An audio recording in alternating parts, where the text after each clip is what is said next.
natin i-spend yung ating long holiday.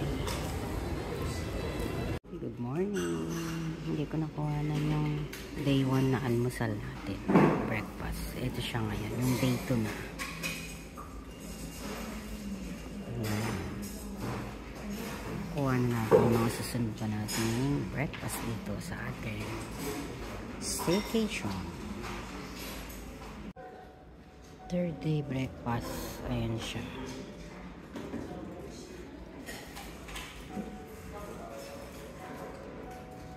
Healthy, diba?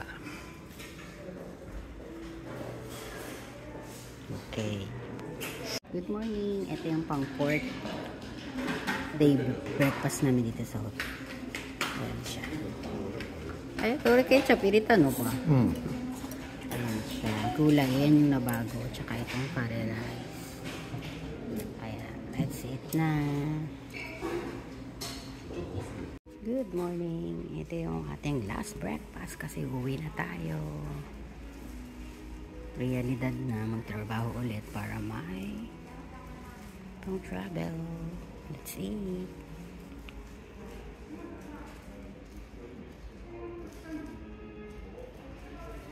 Yan siya. Bye, Okinawa. Kita-kits ulit tayo. Hindi ko alam kung kailan.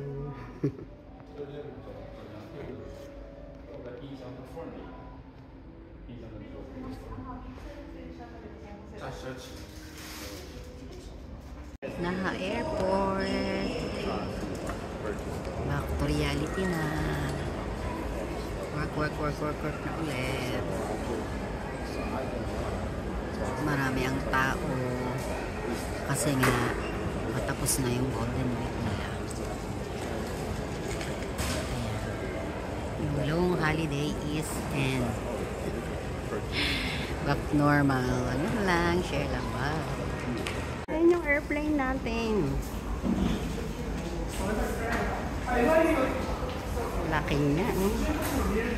Ganda ng mga ano.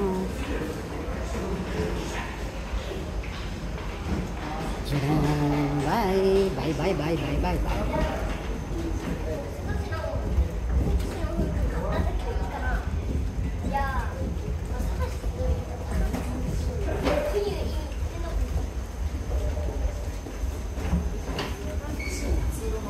Wow.